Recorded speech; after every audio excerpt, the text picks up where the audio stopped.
असलकुम and hello everyone, welcome back to my channel Mishi daily routine. तो आज के ब्लॉग में मैं आपसे शेयर करने वाली हूँ बहुत ही अमेजिंग किचन टिप्स। तो लास्ट वीडियो जो किचन टिप्स से रिलेटेड थी वो आपको मेरी बहुत ज़्यादा पसंद आई। तो इस वीडियो में भी मैं ऐसे ही टिप्स शेयर करने वाली हूँ। तो चलते हैं, स्टार्ट करते हैं। Tip number 1। जब भी हमने कोई चीज़ सिफ्ट करनी होती है, जैसे मैदा है, बेसन है, या आटा है, या कॉर्नफ्लोर है, तो क्या होता है, जो हम छन्नी बाउल के ऊपर रखते हैं और उसको प्रेस करते हैं छानने के लिए, तो वो बाउल के अंदर गिर जाती है, जिसकी वजह से अच्छी तरह से हम आटा, मैदा या बेसन को सिफ्ट नहीं कर पाते छन्नी की हेल्प से। तो इसका एक बहुत ही आसान सा टिप है, वो ये है कि हमारे घरों में जो आम खाने के लिए, हम चावल खाने के लिए जो चम्मच इस्तेमाल करते हैं, जस्ट उसी को यूज़ करके हम अपने इस मसले को हल कर लेंगे। तो छन्नी के ऊपर आपने देखा होगा कि ऐसा एक सुराख होता है, एक खोल होता है। बस चम्मच को आपने इस सुराख के अंदर फिक्स कर देना है, इस तरह से जैसे मैंने आपको करके दिखाया है। अब आप जितने मर्जी प्रेशर से सिफ्ट करें मैदे को, बेसन को, आटे को, छन्नी बाउल के अंदर नहीं गिरेगी। तो आप इसे किसी भी एंगल पे भी रोटेट कर सकते हैं, ये फिक्स रहेगा और इजीली आप इसको छान सकते हैं, आटा, बेसन या मैदा। तो ये देखें कितनी अमेजिंग टिप है, और कर दी ना इसने लाइफ इजी। तो इसी तरह के अमेजिंग टिप्स मैं आपको बताती हूँ नेक्स्ट स्टेप में। अच्छा जी, नेक्स्ट टिप भी बहुत ही अमेजिंग है। हमारे घर में किचन हो, वॉशरूम्स हो या शॉवर टैप हो, हर जगह टैप्स मौजूद हैं, और हमने ये चीज़ नोट की होगी कि जब हम टैप्स वगैरह को यूज़ करते हैं तो पानी के भी स्टेन्स होते हैं जो इन टैप्स के ऊपर लग जाते हैं, और वो बहुत ही बुरे लगते हैं। तो इनको रिमूव करने के लिए मैं आपको बहुत ही आसान से टिप बता रही हूँ, और वो चीज़ हमारे घर में ही अवेलेबल होती है, जिससे हम इसे अच्छी तरह से क्लीन कर सकते हैं। जी हाँ, टूथपेस्ट। तो टूथपेस्ट आपने ले लेनी है, और आपके किचन की या वॉशरूम की जो भी टैप्स गंदी हैं, जिनके ऊपर पानी के स्टेन्स लग चुके हैं, आपने टूथपेस्ट लगा के अच्छी तरह से उसको कर लेना है रब। और आप अगर हाथ से इसे करेंगे, टूथपेस्ट को लगाएंगे, तो वो अच्छी तरह से टैप्स के जो कॉर्नर्स होते हैं उन तक भी लग जाएगी इजीली। तो तकरीबन आपने 10 से 15 मिनट के लिए टूथपेस्ट को लगा के, जो भी आपने टैप क्लीन करनी है उसको 10 से 15 मिनट के लिए आपने पेस्ट लगा के छोड़ देना है, ताकि वो अपना रिएक्शन कर सके और ज़िद्दी से ज़िद्दी पानी के जो स्टेन्स हैं उनको भी इजीली रिमूव कर सके। तो 10 से 15 मिनट के बाद आपने क्या करना है, कोई सा भी आपने किचन टॉवल ले लेना है, जो आप शेल्फ्स को रिमूव करने के लिए लेते हैं। शेल्फ्स के ऊपर से गंद रिमूव करने के लिए जो आप किचन टॉवल यूज़ करते हैं, उसको आपने अच्छी तरह से वेट कर लेना है और निचोड़ लेना है। यहाँ पे हम डैम्प किचन टॉवल का यूज़ करेंगे और उससे आप स्टेन्स को रिमूव करेंगे। ये देखें, अगर आपने नोट किया हो तो किचन टॉवल के ऊपर जो दाग हमें टैप के ऊपर नज़र नहीं थे आ रहे, वो जैसे ही हमने पेस्ट लगाने के बाद क्लीन किए हैं तो वो अच्छी तरह से रिमूव हो गए हैं, और किचन टॉवल पे भी आपने वाजिया वो नोट किए हैं। तो चमक भी आप देख रहे होंगे कि टैप की जो चमक है वो कितनी ज़्यादा इंक्रीज हो गई है इस फार्मूला को अपना के। तो देखें, आपने घर में ही मौजूद एक चीज़ से कैसे अपने जो टैप्स हैं उनको क्लीन कर लिया। मार्केट से आपको कुछ स्पेशल परचेज करने की ज़रूरत नहीं पड़ी। तो बिफोर एंड आफ्टर का फ़र्क आप देखें, वाज़ा तौर पे देख सकते हैं। इसकी जो शाइन है वो भी कितनी बढ़ गई है, और क्लीन तो ये हो ही गया है। तो इस टिप को आपने ज़रूर फॉलो करना है। आपके सामने ये रिजल्ट है, बहुत ही चमकदार किस्म की हमारी जो टैप है वो रेडी हो गई है। तो चलते हैं नेक्स्ट टिप की तरफ।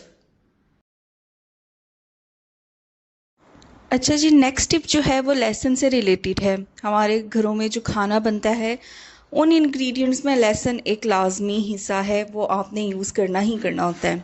लेकिन क्या होता है कि लहसुन यूज़ करने के बाद हमारे हाथों से एक बहुत ही गंदी सी स्मेल आती है। आम साबुन या हैंड वॉश से हम उसको साफ़ कर भी लें, लेकिन उसकी स्मेल नहीं जाती।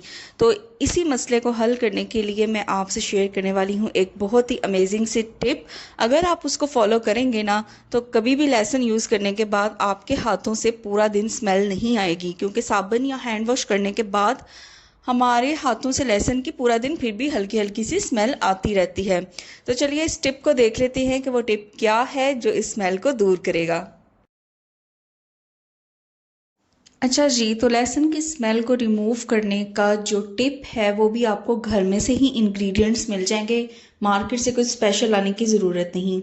तो यहाँ पे देखें मैंने एक प्याली ले ली है, तो सिंपल हमने इसके अंदर ऐड कर देना है विनेगर। अगर आपके पास विनेगर नहीं है तो आप इसके अंदर लेमन जूस भी ऐड कर सकते हैं या एप्पल साइडर विनेगर भी ऐड कर सकते हैं। साथ ही यहाँ पे मैंने थोड़ा सा इसके अंदर ऐड कर दिया है नमक। अब आपने क्या करना है, बस दोनों को मिक्स करके अपने हाथों पे आपने लगाना है। तो इस चीज़ का ख्याल रखना है कि अगर आपके हाथों पे कोई कट वगैरह लगा हुआ है तो फिर इस टिप को आप फॉलो ना करें, फिर आप टूथपेस्ट से भी इस स्मेल को ख़त्म कर सकते हैं। तो बस आपने अच्छी तरह से अपनी फिंगर्स पे, अपने हाथ का जो पाम है उस पे अच्छी तरह से रब करना है इस मिक्सचर को, और बस इसे आपने कर लेना है वॉश। और वॉश करने के बाद आप देखेंगे कि पूरा दिन आप अपने हाथों को स्मेल करके देखिएगा कि पहले जब आप साबुन से या हैंड वॉश से लहसुन छीलने के बाद जब आप हाथ साफ करते थे, उस स्मेल में और इस स्मेल में जो आपने विनेगर और नमक से हाथ धो के दूर की है, उसमें आपको वाज़िया फ़र्क नज़र आएगा। तो इस टिप को आपने ज़रूर फॉलो करना है ताकि आपके हाथों से लहसुन की स्मेल ना आए। तो चलते हैं नेक्स्ट टिप की तरफ।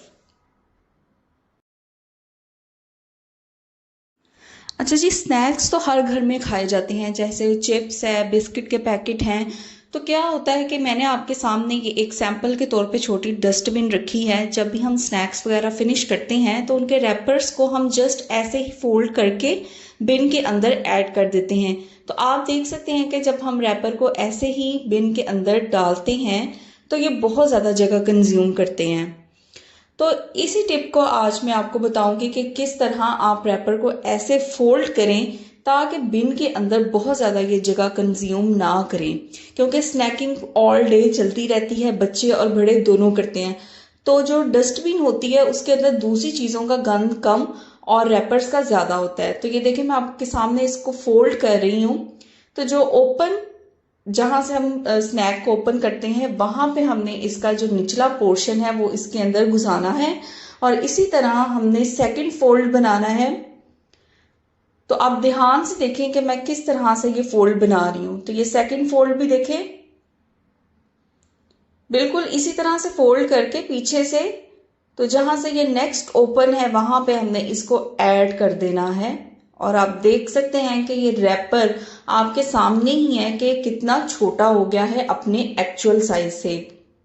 तो अब हम इसको बिन के अंदर ऐड करते हैं तो हम देखेंगे कि ये कितनी लेस जगह कंज्यूम करता है। तो इसी तरह पूरा दिन स्नैक्स के रैपर्स को अगर हम इसी तरह फोल्ड करके ऐड करें बिन के अंदर तो ये बहुत ही लेस जगह कंज्यूम करते हैं। तो इस टिप को आपने ज़रूर फॉलो करना है। इस तरह से क्या होगा, जो हम ट्रैश बैग्स बिन को लगाते हैं वो भी बहुत ज़्यादा कम कंज्यूम होते हैं। तो नेक्स्ट टिप है जी फ्रिज की एक मेन आइटम को लेके, या आप कह लें कि खाने में इस्तेमाल होने वाली मेन आइटम हरी मिर्चें, ग्रीन चिलीज को लेके। तो जब भी हम मार्केट से ग्रीन चिलीज लेके आते हैं तो ये बहुत जल्दी येलो या रेड होना स्टार्ट हो जाती हैं। तो इनकी शेल्फ लाइफ को इंक्रीज करने के लिए ये टिप मैं आपको बताऊंगी कि जब भी आप मार्केट से ग्रीन चिलीज परचेज करके लाएं तो आप इनकी जो स्टेम्स हैं उनको रिमूव कर दें। स्टेम्स मेजर सोर्स होता है मॉइस्चर को एब्जॉर्ब करने का, और यहाँ से ही वो मॉइस्चर को एब्जॉर्ब करती हैं और हमारी जो हरी मिर्चें हैं वो गलना भी स्टार्ट हो जाती हैं, पीली भी पड़ जाती हैं और रेड भी होना स्टार्ट हो जाती हैं। तो जब हम इसकी स्टेम्स को रिमूव कर देंगे तो इसकी जो शेल्फ लाइफ है वो इंक्रीज हो जाएगी। तो आपके सामने ये देखें, मैं सारी ग्रीन चिलीज जो मैं मार्केट से परचेज करके लाई थी उनकी मैंने सारी स्टेम्स रिमूव कर दी हैं।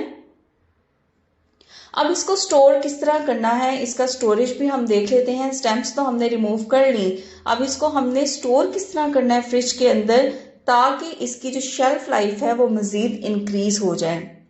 तो हमने कोई सा भी ले लेना है कंटेनर, आपके पास अगर शीशे का कोई कंटेनर है या प्लास्टिक कंटेनर है वो ले लेना है, और उसके अंदर मैं ऐड कर रही हूँ 3 से 4 टिश्यू पेपर्स, या अगर आपके पास जो किचन की शेल्फ्स को रिमूव करने के लिए हम पेपर यूज करते हैं वो भी इसके अंदर ऐड कर सकते हैं।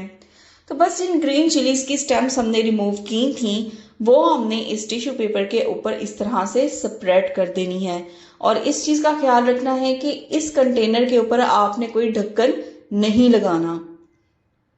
तो ये देखें, अगर थोड़ा बहुत मॉइस्चर रिलीज होगा भी तो नीचे जो टिश्यू पेपर पड़ा है वो इसे एब्जॉर्ब कर लेगा और जो ग्रीन चिलीज हैं उनकी शेल्फ लाइफ भी इंक्रीज हो जाएगी। तो इस टिप को आपने ज़रूर फॉलो करना है। अच्छा जी, नेक्स्ट टिप भी बहुत ही शानदार है। जब भी हम कुकर के अंदर कोई दाल गलाते हैं, मटन गलाते हैं या वैसे ही हम मसाला गलाते हैं, तो सारी चीज़ें ऐड करने के बाद हम पानी ऐड करते हैं। अगर हम उसके अंदर थोड़ा सा ऑयल ऐड कर दें तो इससे क्या होगा कि जब भी आप कुकर का लिड लगाएंगे और सीटी लगाएंगे तो उसकी जो नोज़ल होती है उसके अंदर ये मसाला कभी भी फंसता नहीं। या दाल वगैरह अक्सर ऐसा होता है कि जो कुकर का जो नोज़ल होता है वहाँ पे आके स्टिक कर जाती है, जिसकी वजह से जब हम सीटी उतारते हैं तो वो पानी वहाँ से बाहर आना स्टार्ट हो जाता है। तो अगर हम थोड़ा सा ऑयल ऐड कर देंगे तो बिल्कुल भी नोज़ल के अंदर कोई मसाला या दाल वगैरह नहीं फंसेगी। तो आपके सामने मैं प्रेशर रिलीज़ करके भी दिखाऊंगी कि देखिए जस्ट भाप निकलेगी, इसके अंदर से कोई भी पानी वगैरह नहीं निकलेगा। तो यहाँ पे देखें सीटी आपके सामने चल रही है, कोई भी पानी बाहर नहीं आया। तो इस टिप को भी आपने ज़रूर फॉलो करना है, ये बहुत ही अमेजिंग टिप है और इसकी वजह से बहुत ज़्यादा मैस क्रिएट नहीं होगा। तो अगर आप इसी तरह की शानदार टिप्स देखना चाहते हैं तो मेरे चैनल को आप ज़रूर सब्सक्राइब करें, इसे विज़िट करें। वीडियो पसंद आई हो तो इसको लाइक करें, शेयर करें और अपनी दुआओं में याद रखें। और मज़ीद टिप्स के साथ मैं इंशाल्लाह फिर हाजिर होंगी। टेक केयर, अल्लाह हाफिज़।